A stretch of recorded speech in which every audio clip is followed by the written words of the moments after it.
Agora, esta noite, quero que vocês abram comigo em uma passagem conhecida das Escrituras, Gálatas, capítulo 6, versículo 14. Mas longe esteja de mim gloriar-me, a não ser na cruz de nosso Senhor Jesus Cristo, pela qual o mundo está crucificado para mim e eu para o mundo. Logo após a guerra, Cliff Barrows e eu nos unimos. Ele liderava o louvor e eu fazia a pregação. Com sua esposa e minha esposa, e nós 4 fomos à Inglaterra, onde vivemos durante o inverno de 1946 e 1947. Naquela época, Londres estava quase totalmente devastada, e uma das coisas que mais me marcou foi que, em meio a toda aquela destruição, entre os escombros, ainda permanecia de pé a Catedral de São Paulo. E, no topo da Catedral de São Paulo, havia uma cruz. Lembro-me também quando a Catedral de Coventry estava sendo reconstruída, pois tinha sido destruída durante a guerra. Estava quase pronta, e uma cruz foi colocada no topo por um helicóptero. Uma enorme cruz de madeira de 25 pés de altura ergue-se acima dos campos de concentração de Belsen. Uma pequena cruz foi colocada por Sir Edmund Hillary, o primeiro homem a conquistar o topo da montanha, enterrada na neve e no gelo do cume do Monte Everest. Agora, muitos de vocês são muito religiosos e têm uma cruz gravada em suas Bíblias ou a usam ao redor do pescoço.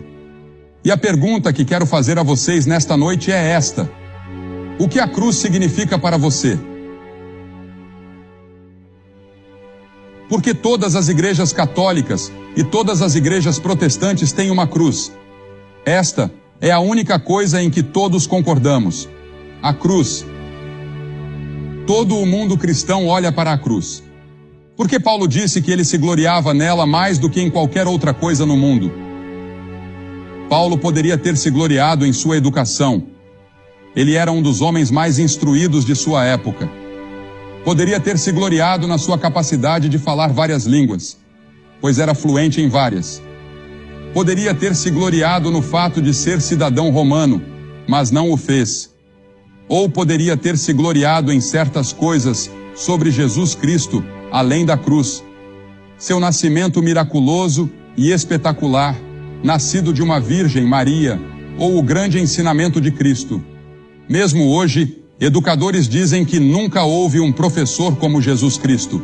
Ou sua grande obra social, sua compaixão pelos pobres e necessitados, sua preocupação com os famintos e os doentes, sua incrível ressurreição dos mortos, sua futura glória quando ele vier a governar o mundo e estabelecer o seu reino. Ele poderia ter se gloriado em qualquer uma dessas coisas, mas ele disse: não, eu me glorio somente na cruz.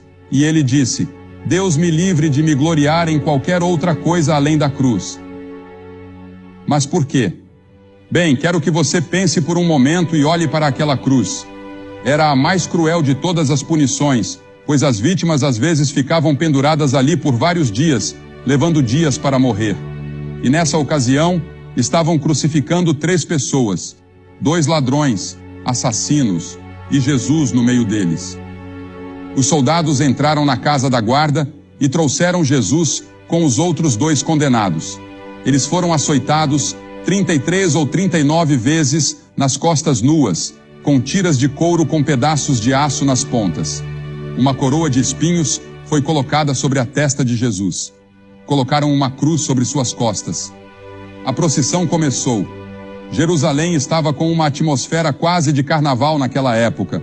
E a procissão passou pelas ruas principais para que todos vissem o criminoso e fossem alertados de um destino semelhante caso quebrassem as leis de Roma.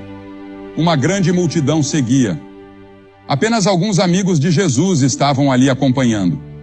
E Jesus enfraqueceu pela perda de sangue e caiu.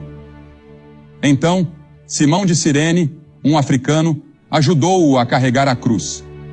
Os soldados seguiram rápida e metodicamente sua tarefa de cravar os pregos nas mãos e o espeto nos pés de Jesus. A multidão rodeava zombando: salvou a outros, a si mesmo não pode salvar. Eles riam, zombavam e faziam pouco dele. Desça, faça só mais um milagre, diziam, mas ele não fez. Ele permaneceu ali. E você sabe por que ele ficou ali? Por você.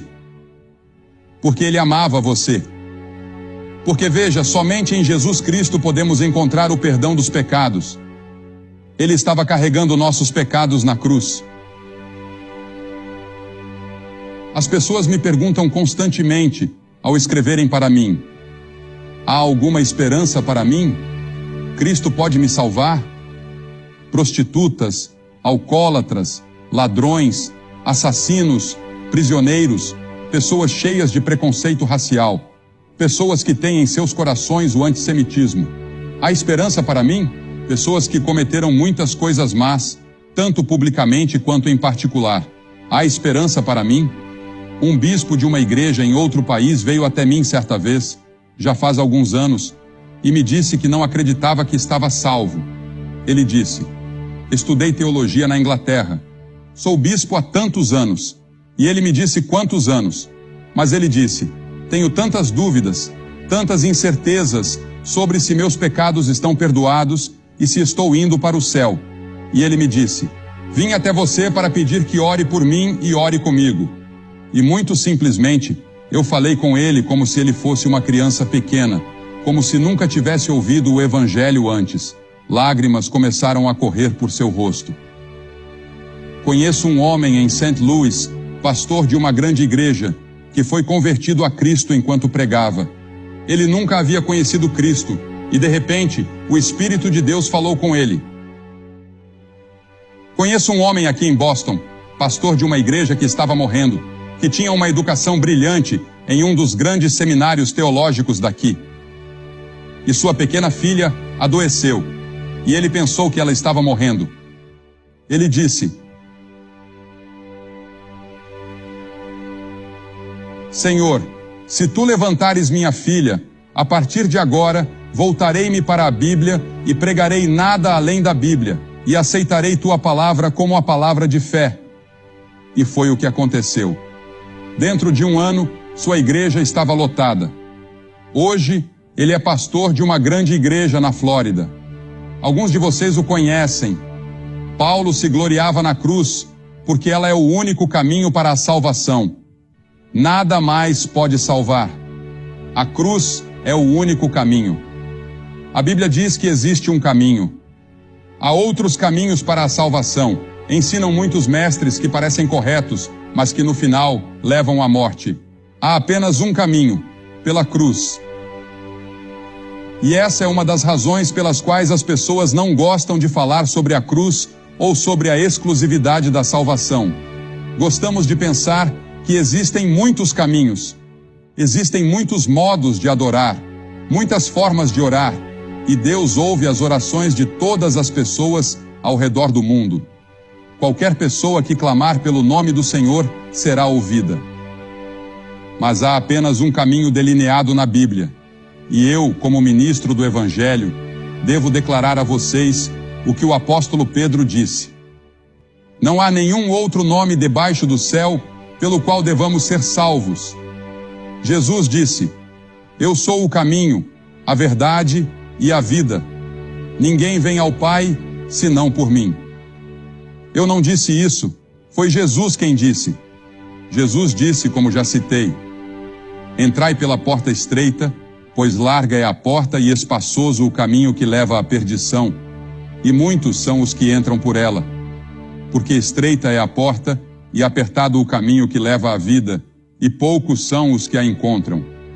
Perceba que ele diz que é difícil. Não é fácil seguir a Cristo. Há um preço a ser pago. Ele disse: se você não está disposto a negar a si mesmo e tomar a sua cruz, não pode ser meu seguidor. Veja, gostaríamos de algo barato e fácil. Suas exigências eram tão altas que muitas pessoas recusaram-se a segui-lo adiante.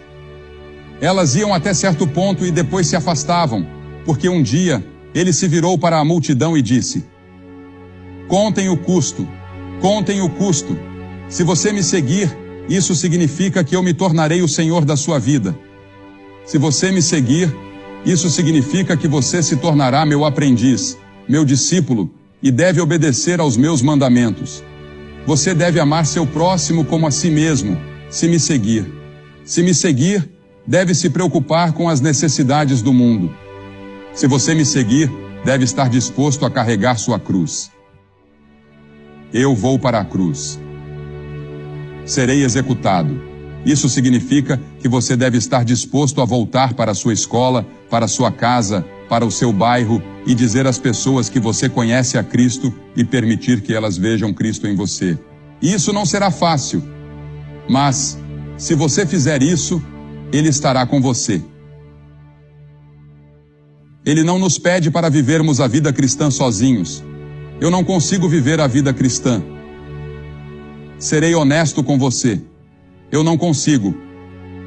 Mas Cristo pode vivê-la através de mim, se eu permitir. E Ele pode produzir o fruto do Espírito. Ele pode me dar um amor, uma alegria e uma paz que nunca encontrarei em nenhum outro lugar deste mundo. Ele pode me dar a certeza da vida eterna.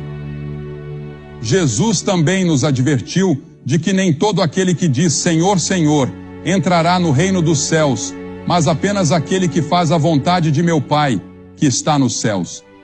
Muitos dirão a mim naquele dia, Senhor, Senhor, não pregamos em Teu nome, e em Teu nome não expulsamos demônios, e em Teu nome não fizemos muitas obras maravilhosas? E então Ele dirá, nunca vos conheci. Apartai-vos de mim, vós que praticais a iniquidade. Veja, você pode ir à igreja, pode ser uma pessoa boa e talvez nunca realmente conhecer a Cristo. Conheço muitas pessoas que vivem vidas morais e são agnósticas ou até ateias. Chega um ponto, um momento em algum lugar, em que você deve receber Cristo em seu coração. Paulo se gloriava na cruz porque ela expressa a profundidade do pecado, porque mostra o amor de Deus, porque é o único caminho para a salvação. E por fim, porque ele sabia que a cruz trazia uma nova dinâmica para a vida. Uma vez que você esteve na cruz, você nunca mais será o mesmo. Portanto, se alguém está em Cristo, é nova criatura. As coisas velhas passaram, eis que tudo se fez novo, diz a Escritura. Você nunca será o mesmo depois que vier a Cristo. Lembro-me da noite em que vim a Cristo. Eu estava com cerca de 300 ou 400 outras pessoas e fiz meu compromisso com Cristo. E enquanto estava ali, senti-me um tolo. Pensei em me virar e voltar. Uma mulher ao meu lado estava chorando e eu não tinha lágrimas. Não sentia nenhuma emoção, exceto o medo de estar em pé diante de tantas pessoas. Mas fui para casa naquela noite e lembro-me de que era uma noite de luar. Vivíamos em uma fazenda, e eu olhei através do campo e da floresta e soube que algo tinha acontecido comigo naquela noite. No dia seguinte, se você tivesse me perguntado o que havia acontecido comigo, eu não saberia explicar. Agora eu sei. Aquele primeiro passo foi tão fraco, e minha fé era tão fraca, e eu tinha tantas dúvidas. Mas, que coisa incrível! A transformação que começou a agir em minha vida ao longo do tempo foi tremenda. E ainda está agindo, ainda está crescendo, e eu ainda estou aprendendo. E fica melhor a cada dia. E em quinto lugar, é uma motivação para o serviço. Uma motivação para o serviço. Você viu a Madre Teresa recebendo aquele prêmio? E então ela ganhou o Prêmio Nobel da Paz. Martin Luther King recebeu o Prêmio Nobel da Paz. E ao perguntarem a ele sobre isso, ele disse que era fruto da pregação evangélica de seu pai. Eu conhecia seu pai e conheci Martin Luther King, é claro. E seu pai sempre pregou o evangelho e acreditava na cruz, assim como Martin Luther King Jr. Você conhece a Cristo? A cruz é uma motivação para o serviço. O que motiva você? A sair e ajudar os famintos, os pobres e os oprimidos? Meu filho passa boa parte do seu tempo no terceiro mundo, ajudando os pobres e os necessitados, indo a pequenos dispensários e hospitais, enviando médicos para ajudar essas pessoas. Ele estava em um desses barcos no Mar da China, ajudando a resgatar refugiados há alguns anos. O que o motiva? Por que ele vai para algum lugar na África, ou para a Nova Guiné, ou percorre a Índia ou o Bangladesh, ou alguns desses lugares para tentar ajudar. Porque ele ama a Cristo. É Cristo que o motiva. O que motiva você? Ou você sequer tem alguma motivação para ajudar os outros? Paulo se gloriava na cruz porque sabia que ela garantia uma vida futura. A cruz foi seguida pela ressurreição, pois Deus estava em Cristo reconciliando o mundo consigo mesmo.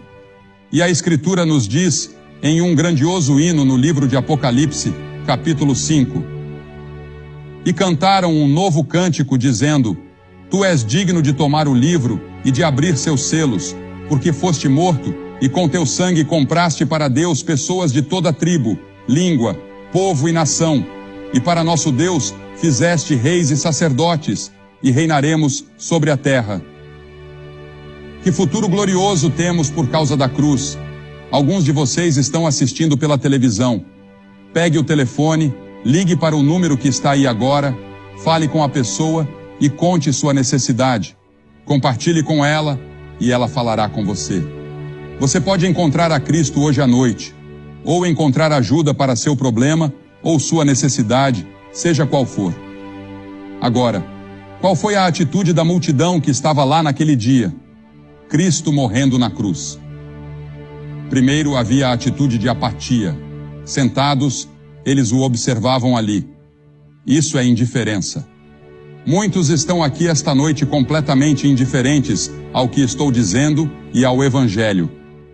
As zombarias, os abusos e as atrocidades daquela antiga multidão pagã foram menos dolorosas para Cristo do que ver, ao longo de todos esses anos, a indiferença que persiste. Aqui na Nova Inglaterra, não há lugar no mundo que tenha recebido mais do Evangelho ao longo de sua história do que vocês. Quantos hoje são indiferentes? A quem muito é dado, muito será exigido. Entenda que será exigido mais de você, que tem tido o Evangelho por tantos anos, com tantas Bíblias, tantas igrejas, e agora com a televisão e o rádio, do que das pessoas na China ou em outros países onde o Evangelho não é tão livremente disponível quanto temos hoje. Depois, há a atitude do cético e do cínico.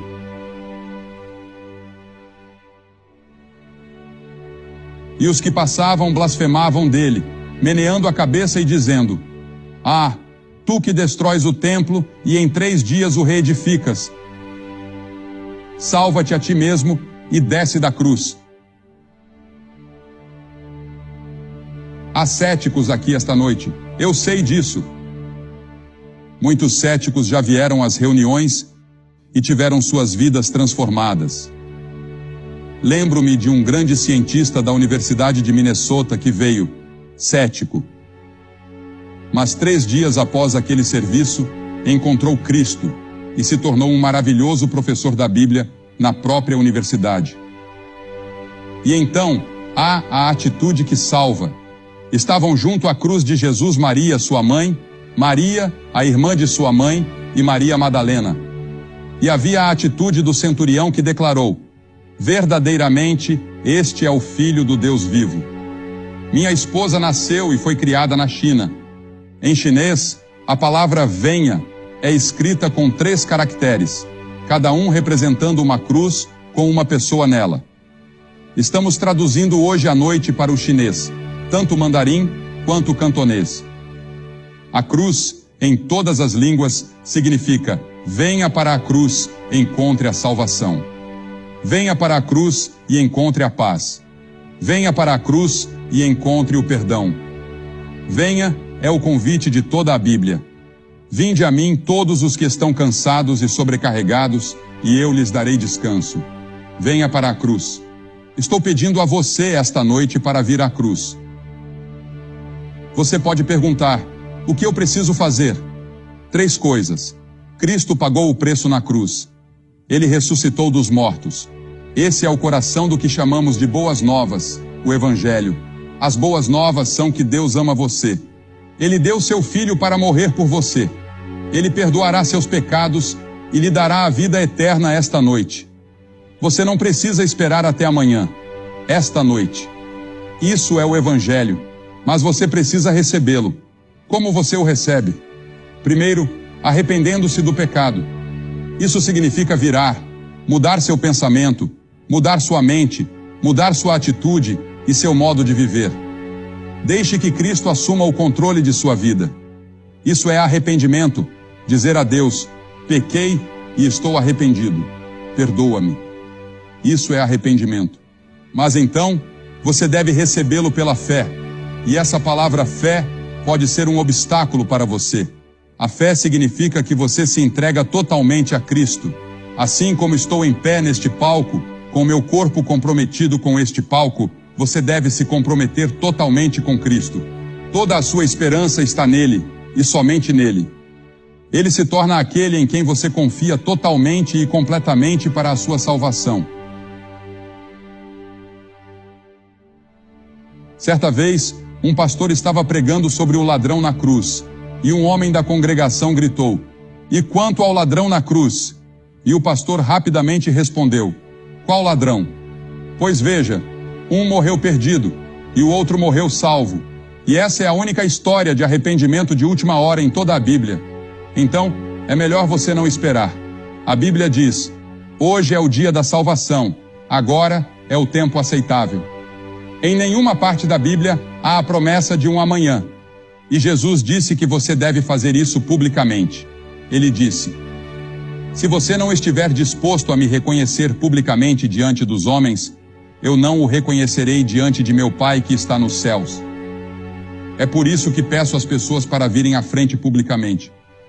Veja, vir à frente não salva você, mas é um símbolo de uma decisão interior que você está tomando em seu coração. Você está vindo e ficando de pé com Cristo na cruz, dizendo: ao vir, eu me arrependo do pecado. Eu quero uma mudança. Eu quero seu perdão. Eu quero uma nova vida. Agora vou pedir que você se levante de onde está sentado e faça o que vimos milhares de pessoas fazerem por toda a Nova Inglaterra. Vou pedir que venha e fique em frente a esta plataforma e diga ao vir: quero o perdão dos pecados. Quero sair deste estádio com a certeza de que Cristo me perdoou e de que estou indo para o céu. Se você tem dúvidas, não saia deste estádio sem resolvê-las, pois talvez nunca mais tenha um momento em que seu coração esteja tão próximo do reino de Deus. Você não está aqui por acaso. Eu acredito que está aqui pela providência de Deus. Levante-se e venha agora. Estamos esperando por você. 100 de vocês, rapidamente. Vou pedir que ninguém deixe o estádio. Este é um momento muito sagrado e santo, e que todos estejam em uma atitude de oração. Levante-se e venha fazer esse compromisso.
Você vê aquele número na tela? Vocês que estão assistindo pela televisão podem ver aqui em Boston, Massachusetts, centenas de pessoas vindo para se comprometer com Jesus Cristo. Você pode fazer o seu compromisso onde está. Basta dizer sim a Cristo. Pegue o telefone e ligue para o número que está aí. Que Deus o abençoe e não se esqueça de ir à igreja no próximo domingo.